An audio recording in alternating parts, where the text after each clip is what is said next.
to prepare the live stream. Just going to close my door. Okay.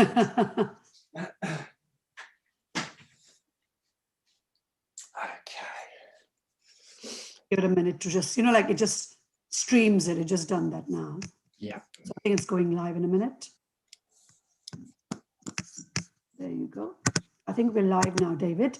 Okay. So, yeah, it's just a minute left for 10:30, but I think we're in good time now. So welcome, David, to our fourth in the series of 4 that we've been doing live in the last month. Hope you're well. How was Christmas? Yeah, it was lovely, thanks. Yeah, really nice, very relaxing. Yeah. How was yours? It was quite nice, actually. I was working right till the end of Christmas Eve afternoon, so a great time off. It was good. And I've heard you've got a new member of your family now. Yes, we got a little puppy just after Christmas, so things are quite busy around here. Very exciting, yeah.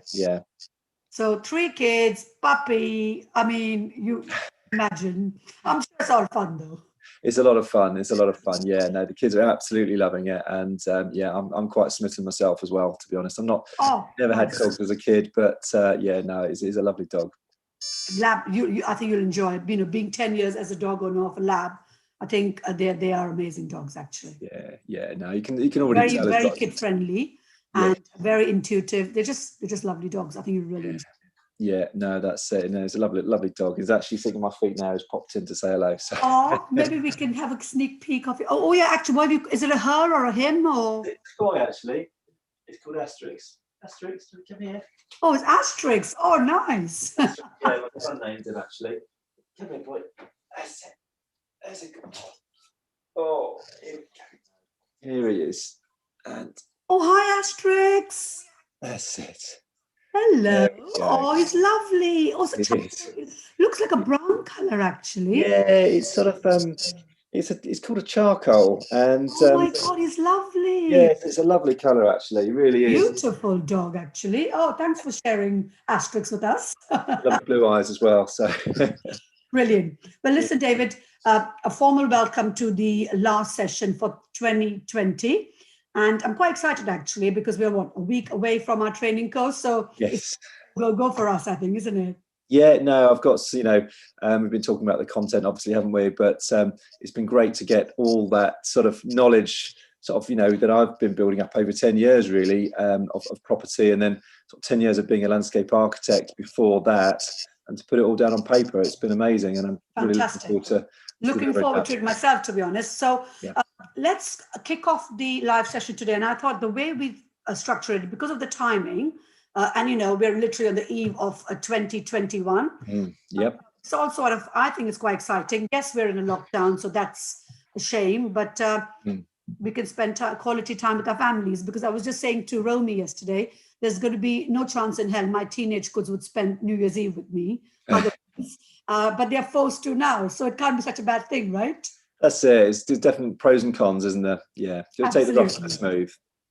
Exactly. So what I thought is, let's kick it off with what you and my view on the outlook for 2021. There seems to be a lot of negativity out there and hype. So I'd like to start off with what are your views in general for 2021? So let's kick off with maybe say commercial properties. What are your thoughts? Where are we? Are there opportunities? Are properties going to go up? They're going to go down? What are your thoughts? I think, if I'm honest, commercial is in for quite a bumpy ride in 2021. It's just so much happening. I'm no expert on retail, but I think it's fair to say that at least sort of 10 years of change has really just been sort of compressed into 1 year, hasn't it, already? And there's still more to come. We've seen so many businesses, unfortunately, going out of business. Conventional retail is definitely changing. And offices are changing too. We'll see how the extent to which offices do change going forward, whether it's, people do embrace, home working as much as they've had to, or whether we'll come back to some sort of more balanced equilibrium. But I think there's definitely massive changes in the commercial market, definitely retail, probably office. So yeah, the 2021 is going to be a very interesting year when a lot of that comes home to roost. I think, yes, there's a massive reset. And from a business owner point of view, there's going to be huge challenges. And wherever there are challenges, I think property investors and entrepreneurs like yourself and me, I think, put on our thinking cap on and see the opportunities. Would you agree? Absolutely, yeah. I mean, I was just walking down the high street the other day in my hometown, and the dog is trying to get my attention. And onto your lap if you like, no problem. Yeah, let's give you a little cuddle. Hey, come on. Oops, there you go. Here he is. So yeah, Debenhams itself just takes up such a large part of the high street. That has knock-on effects on everything else. I'm just going to give him to my son. Hang on. Yes, absolutely. So while David gives asterisks to one of his little ones, I think there is definitely a great opportunity as property investors and developers to repurpose. Yeah. Would you agree? No, absolutely, and it has to happen. As I say, is that 10 years worth of sort of change that has to happen quite quickly now. That's all been brought to the fore. And I think it's positive. It's not that everyone who went to the shops that are going out of business is now buying online. There was definitely opportunity for other shops and repurposing. It's just that the shape of the high street has to change and become a lot more diverse. I think we're going to see a lot more people living in and around high streets, and I think it's an opportunity for our high streets to actually become more diverse and quite vibrant throughout the day. Local, sustainable, eco-friendly, because all of this is all part of the whole new reset, don't you think? Yeah, no, exactly. So massive opportunities, and it's about being creative, isn't it? And the interesting thing is there's opportunities for all sort of levels of property investors. So the people who've just done a straightforward refurb, a little sort of shop with uppers type conversion, where we're leaving a little bit of retail on the ground floor and converting the uppers, is really, really achievable. If you've done a straightforward refurb or an HMO conversion, that's not unachievable to take that sort of project. Equally, the larger units, which are going to need repurposing, perhaps into sort of 10 flats, something like that. There's big opportunities there, which aren't really going to be snapped up by the bigger house builders. It's the small and medium-sized property developers who are going to be able to take these opportunities, repurpose them, and sort of create something great for the high street. I mean, to be fair, I think there's something for everyone, as you've just pointed out, right? From shops and uppers to doing a development at the back of a shop, for the smaller developers like you and I, and medium size, and for the larger developers, you've got the larger office buildings maybe, which, let's face it, office is also going to have a reset, and we won't need 10, 15, 20,000 square feet offices. People are going to work more locally, more satellite, and I don't think you're going to see an end to office working. I think there'll be a shift where it'll be 50-50 possibly, or because, if you think about it, David, I don't know about you, but we miss the human interaction as well. Everyone's saying it's great to work from home, and I think everyone's enjoyed it to a point. But now we're stuck in the middle of lockdown. You're working from home. You're doing everything at home. You need a bit of outlet where you can communicate. And it's funny because yesterday I had someone come into my home office to witness a document. Obviously, for work purposes, we wore masks, and it was like so nice talking to somebody else. I was I've forgotten what it's like. Yeah. See people face to face and talk to everybody apart from your own family members, right? Yeah, that's it. My PA who normally works in my office, she says, really looking forward to getting back into the office. I'm not sure when it's going to be, but I miss it. And I think that's the same for an awful lot of people. So we're going to move to a model whereby people are in the office perhaps 2-3 times a week. There's going to be a hot desking type model. I think service offices will do well out of this, but also offices that can adapt and can create a hot desk model. So you don't have a dedicated desk, but you can come in 1, 2, 3 days a week as you want to, use a desk, interact with people, have key sort of team meetings, and then go away back to your home office and do the work. Yeah, so I mean, good opportunity for, let's say, if someone who's in the co-living space, co-working space, even you do the co-working model on the ground floor, possibly, and the co-living upstairs. So that's another model I think we'd see more of in the 2021 onwards. I think maybe not immediately, but I'd say in the next 4 to 5 years, I think that model, and I think planning will have to accommodate, because I don't think there's a special use class for that right now. And I think that's where a lot of those big developers have found it challenging. But to recap then, so we know what the challenges are. The challenges are that landlords will have to now start paying rent because the moratorium is ending 31st of March. Yeah, yeah. So at the moment, commercial landlords cannot kick out the occupiers because of the moratorium, which the government has said they're not going to extend beyond 31st of March. You then have the furlough that's extended until end of April, but that's probably about it. Stamp duty is on a cliff edge 31st of March. So everything is sort of coming around the March, April time.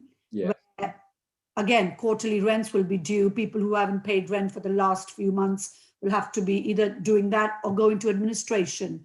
So you can see there's going to be a huge supply of commercial, but that's where I'd say, if I do a shameless plug, the course that you and I are running on the 8th would be perfect, because if you can reach out now, the vendors directly, maybe do the first lot of letter writing in January, and then 8 weeks later do another one, then they can start seeing that there's consistency, and you might even get some phone calls, I'd say.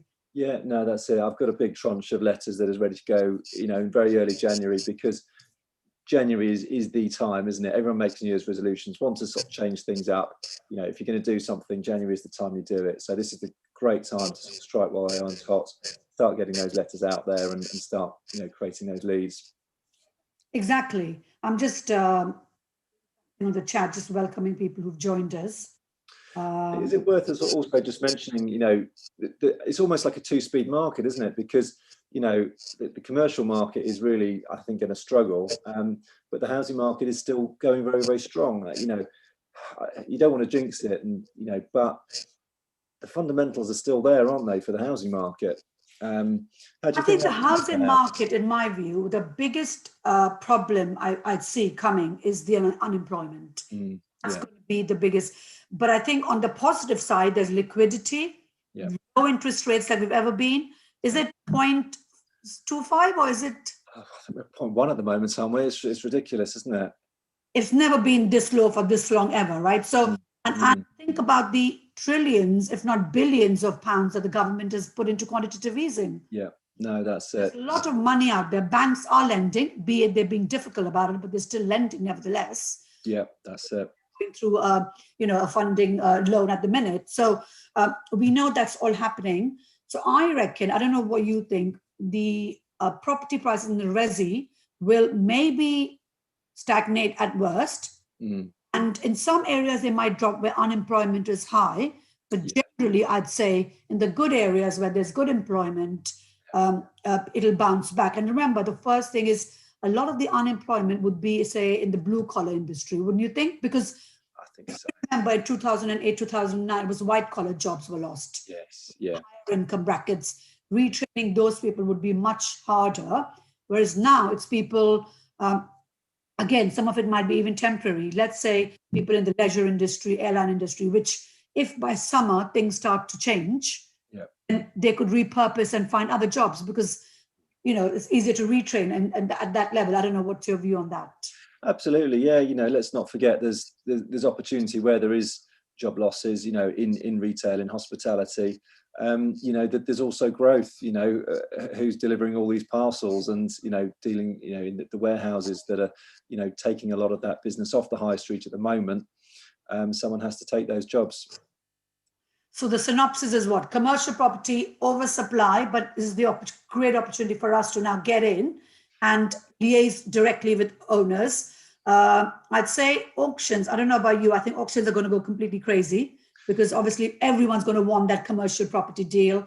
Yeah. But again, stand above the competition and go directly to vendors, I'd say. Yeah, absolutely. It's very difficult to know, isn't it? Everyone's been expecting, these bargains to appear in the auction rooms, and yet the auction market seems to be very, very strong so far this year.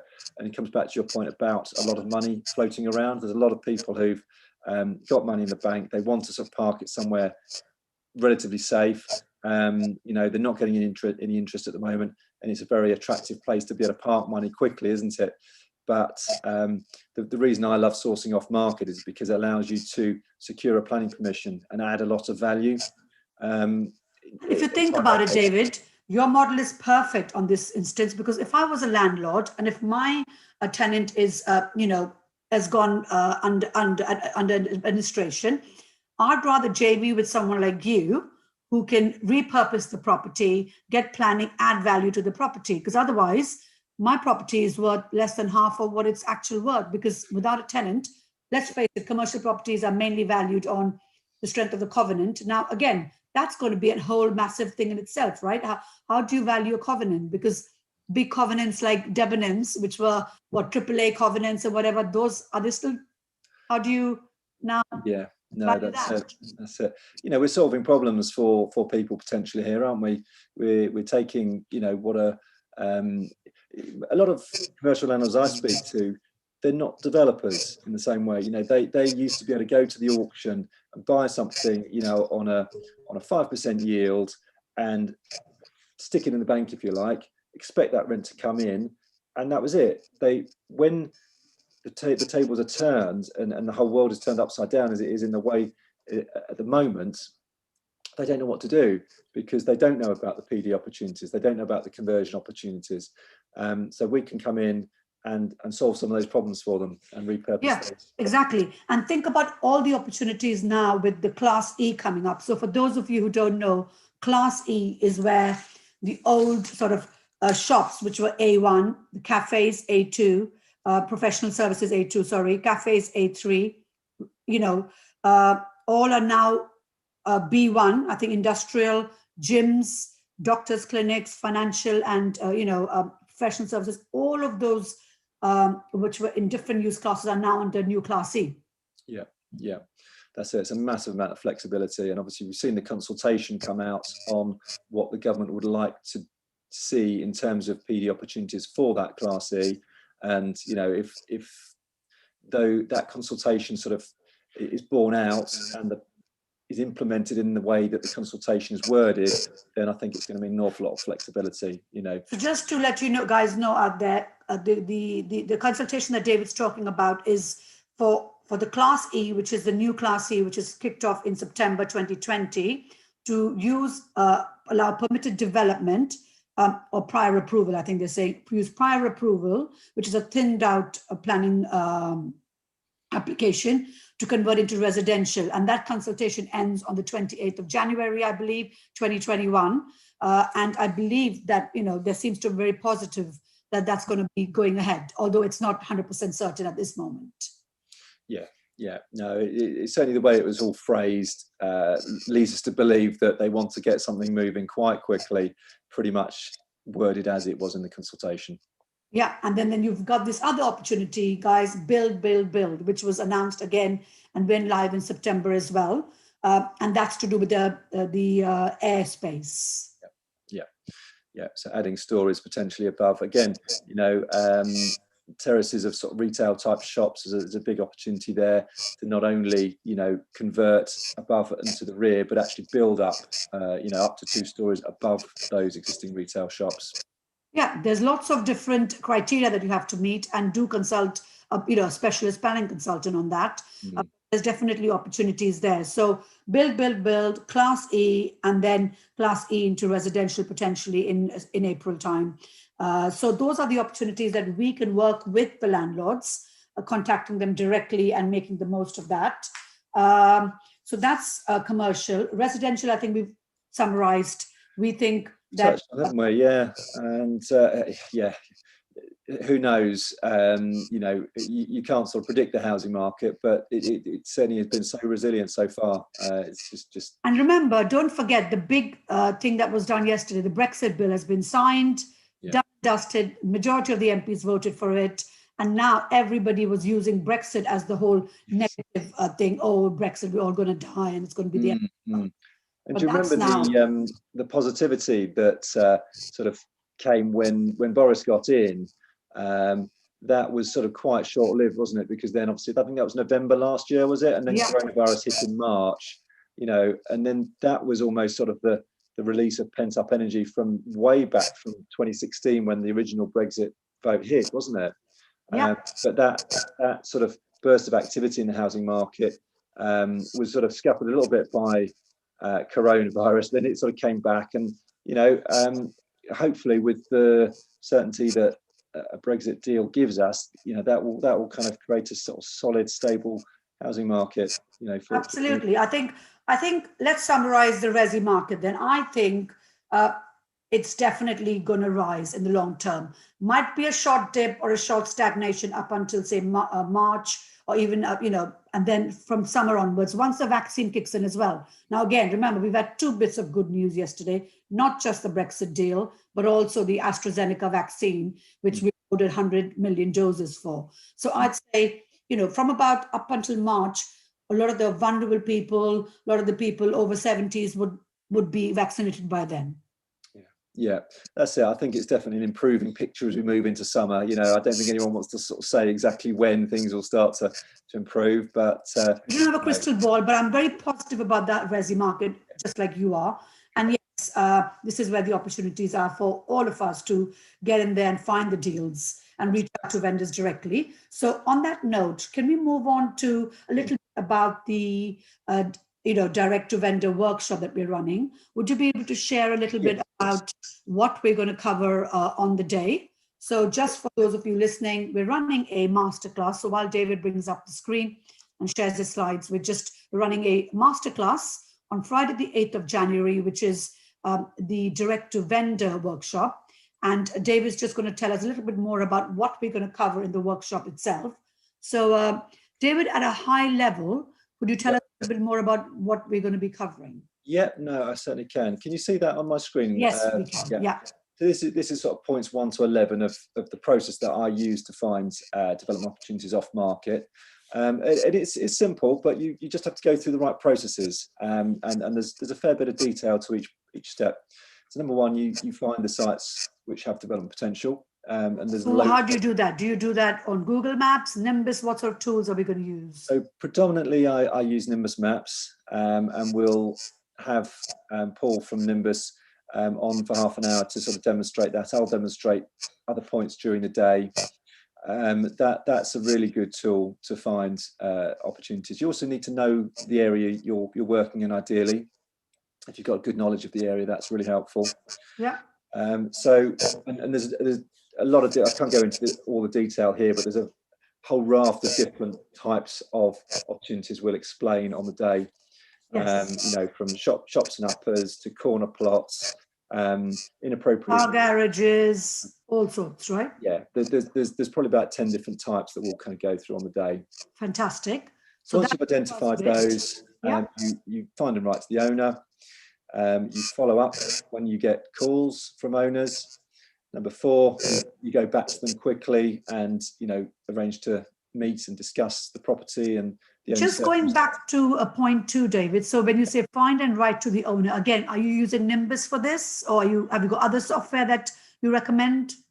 So Nimbus works really well for this. It allows you to pull down details from land registry for private owners, or get information from Companies House for corporately owned properties. So yeah, it's quite a sort of streamlined process that we'll explain. And do you write using particular, so I know you've mentioned DocMail in the past. Is that what we're going to be teaching on the course as well? Yes, that's right. Yes, so I personally use DocMail because it just allows you to send out a lot more letters a lot more quickly than writing them out individually, printing them in your office or whatever.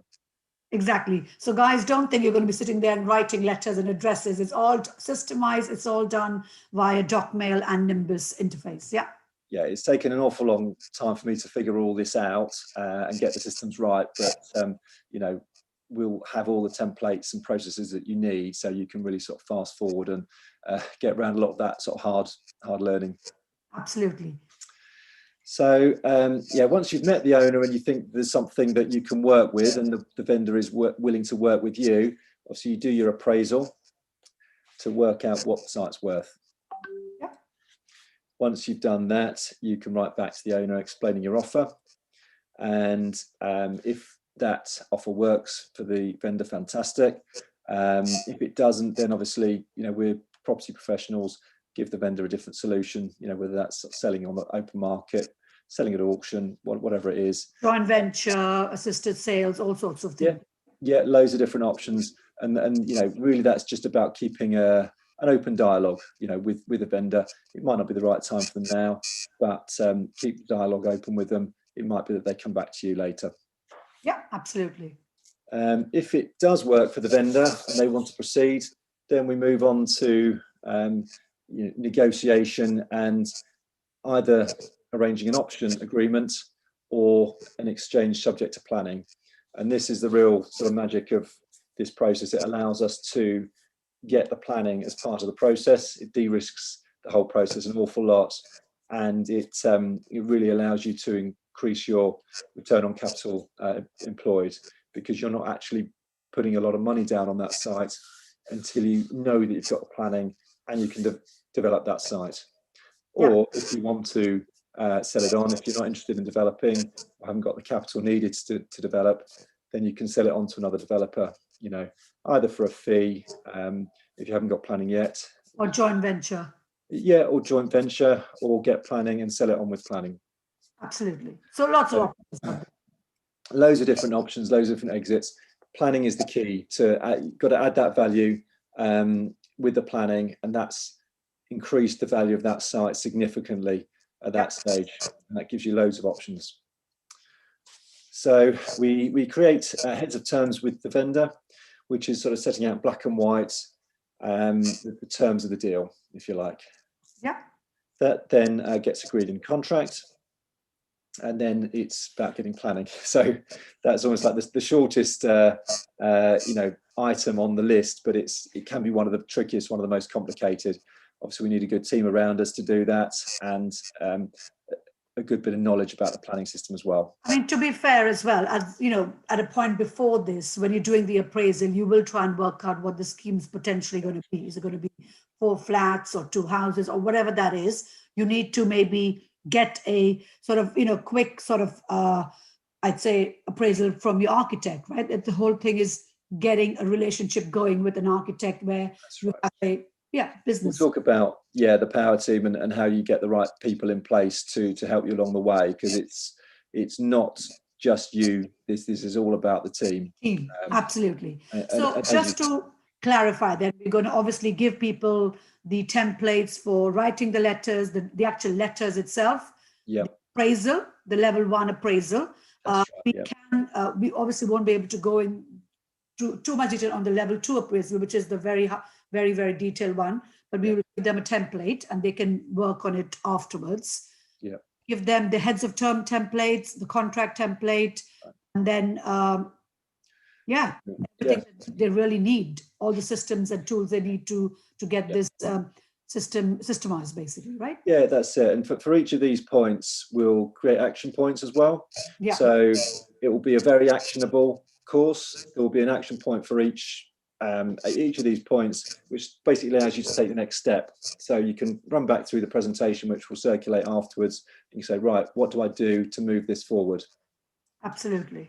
And we'll have demonstrated, you know, what to do on the course as well. So, you know, it is very, very actionable.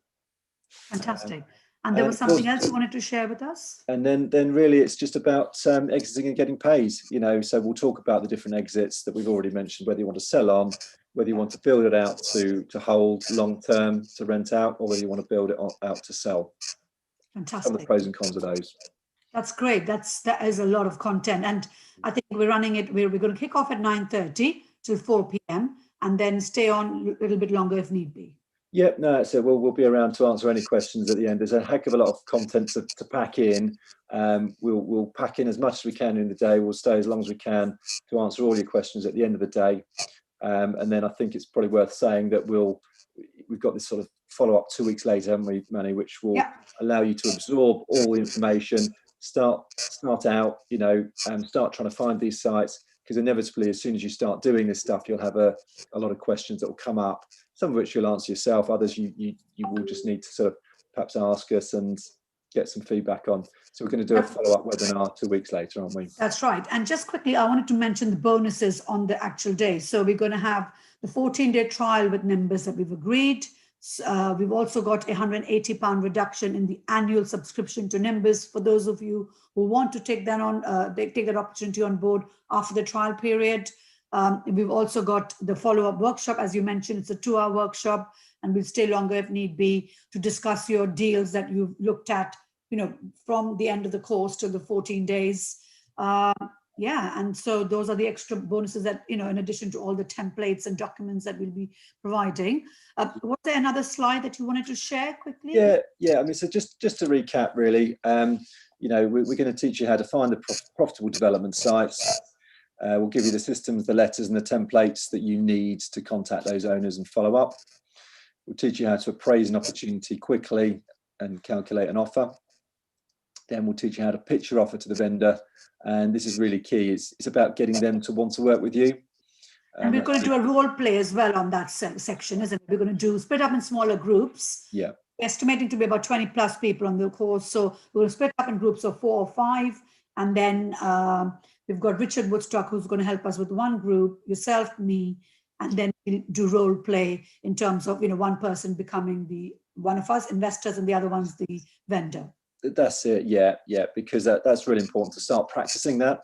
It's something that you do need to sort of work on and get better at, so that you're selling yourself as a credible person who can come in, credible developer who can come in and solve their problem.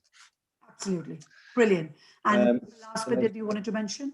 Yeah, and then finally, it's that point about how to build the right team around you to get that planning permission. And obviously that planning permission is what's going to allow you to get paid however you want to exit. Exactly. It's just a small point, but every time I look at sites just now, I just ping it to my architect and she gives me a very quick, 4 flats, whatever the scheme might be. Doesn't spend too much time on it, but just enough to get an understanding of the scheme that, which you need to do an appraisal for, because without that, you won't be able to do an appraisal, right?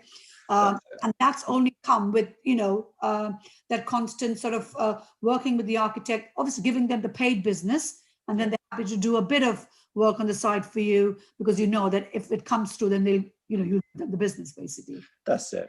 Exactly. Yeah, it's all about relationships, isn't it, with the power team. Exactly. But listen, thank you for sharing that, David. What I'll now do is, we don't actually have any questions on the live chat, but I'll monitor it. And if there are any more, I'll answer them later when people are watching it. I'll also give the discount code on the chat. So guys, there are 5 tickets that we're giving out or giving away today at a 20% discount. So the regular price for the workshop is $499, and we're giving away 20% discount. So the discount code for those of you, and when the 5 tickets are taken away, the discount code obviously doesn't work.